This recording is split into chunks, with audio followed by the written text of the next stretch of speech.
But things didn't really kind of get weird until I met my co-founder. He's also an engineer, a roboticist. Turns out we're both trained clowns. And so how two clowns that are both engineers found each other, I still don't really know. But it was definitely a match made in heaven, because we just started, the day we met, started building stuff together, and that was 10 years ago, and we haven't really stopped. So one of our, it was 2008, right? The world's collapsing, financial crisis. We're super frustrated with what we were doing at work, and so we just started collaborating, making interactive art. And our thesis was sort of multi-part. There was all this great new tech, right? Arduino was on the scene and making microcontrollers really easy. Depth sensing cameras, computer vision was getting awesome, right? An infrared camera was $10,000 at the time before Xbox made it $100. We happened to have access to one of those cameras at $10,000, and so we were playing with stuff, and people's minds were like, "Wow, this is awesome!" And so, but that was happening on a lot of levels, right? The stuff that made your cell phone possible, your smartphone possible, all those sensors were getting cheap.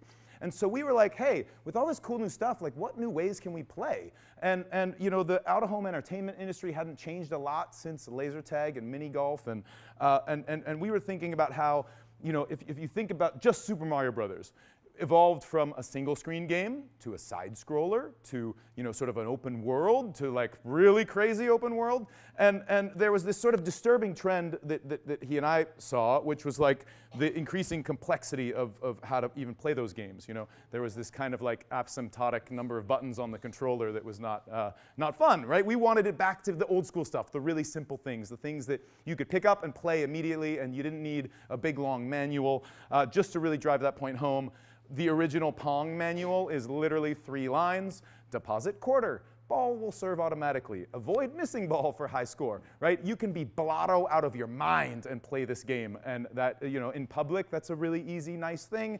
Contrast that with the Mortal Kombat manual, which is like this, and like this, and like this, and it just like keeps going. And as it pertains to games, it's wonderful to have things that are simple, right? Easy to learn, but impossible to master, so that it sort of has this really low barrier to entry, but a really high ceiling. And so we wanted more of those kinds of games, especially games that got people off of their screens and playing with each other in public. If you think about the kind of evolution of entertainment, it's about increasing your immersion in that space, right? And so a book, you do all the imagining, you're a passive observer. A movie, some of the imagining's been done for you, but you're still this passive observer. Video game maybe gives you some control with your thumbs. A Wii and a Kinect, you can kind of dance around in front of it. Wow, VR is super awesome, right? Now all of a sudden you're in that world where we're having to go to great lengths to recreate walking and haptic effects and all the other stuff. But you know what's like more immersive than VR, more incredible? Real life! It's fucking rad, high resolution, freaking crazy haptics, that can kill you.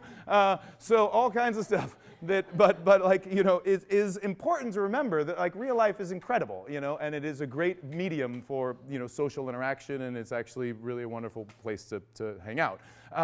Something that really drives this point home for me is, my friend Ryan Lucan says, a picture of a glass of water is no substitute for drinking that glass of water, right? I could describe to you what that's like for ages and ages, but the actual action is way more compelling. So one of the first things we played with was just an interactive whiteboard. We pointed a camera and a projector at a whiteboard. The camera would pick up what you were drawing. The projector would project a physics simulation that would bounce off what you did. We took it to a party. And people liked it, right? Super simple. We made this in a night, one evening, right? Open source software, super simple. And people started making their own games with it. So it was fun. Our confidence was bolstered, and so we said, okay, we're going to make something new every single month. So we started making lots of different stuff, throwing lots of things against the wall. There was an event in LA at the time, downtown LA, that was a little bit like a TED conference meets a cocktail party. Lots of different presenters on different topics. Always, these things were kind of illegal. They were just always just popping up some random warehouse. Yeah. So you said you made this in the night? We made this in a night, yeah. How many hours? Probably, it was a long night, like 6 hours. Yeah, 8 hours, something like that. So this event in downtown LA was a fun place to be able to test stuff. And because it happened every month, we had, we couldn't do things that were too complicated, right? Like, we had to be able to build it in a month. We filled a room with fog and laser beams. If you've ever been to Mission Impossible, right? You had to get across the room with laser beams.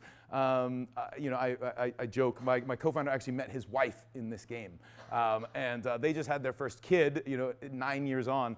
So I consider this still, after all these years, like our most effective game. So we'd thrown a lot of stuff against the wall, lots of different things. Ended up, a rock band reached out, and they were like, hey, we heard about this like band of nerds in downtown LA. We'd love you to help us with a music video. And so we were like, of course, what other answer do we have for you? And if you know the rock band OK Go, the guys who dance on the treadmills and did the big space thing, so we made their one with the big Rube Goldberg machine where the band gets covered in paint and we, smash pianos and stuff. So it was great. By then, our sort of band of nerds had grown to about 60 strong, and we were all meeting regularly to share different ways to play with interesting stuff. We bungee jumped a car. We literally dropped this off a shipping container. We helped Chevy launch a car. This was sort of the beginning of an interesting transition for the company, right? We had already been building, well, actually, it wasn't even a company right then. It was a big band of nerds. And we were on this trajectory of building our own stuff, and then the brands started coming and saying, hey, build stuff with us, like we want a viral thing. We want to do interactive, immersive stuff, physical things, right? Not just digital stuff. And so we helped Die Hard Battery launch, basically build a huge car piano. We took 25 cars out to the desert, arranged them as a big piano, hooked them all up to a single battery and a MIDI keyboard, so that when you hit a key on the keyboard, the corresponding car, its horns would blow and its lights would turn on. And then Gary Newman, for the older folks in the audience, played the song Cars on the cars, which was super funny.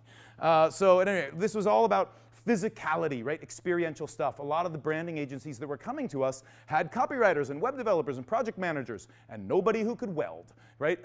So they'd sort of recognized that the trend in entertainment was for real stuff, right? This all could have been computer generated so easily, but they wanted, the magic of this was that people wanted the physical, the real thing.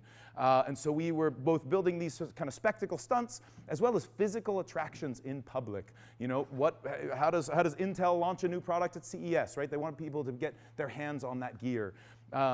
So we were, bringing our stuff to those events, but using their technology in order to be able to build those attractions. Weirdly enough, I guess you can't be in LA and not have the Hollywood come in. We ended up as the on-camera inventors for Extreme Makeover Home Edition. If you know that show, they would knock the house down and build a new one.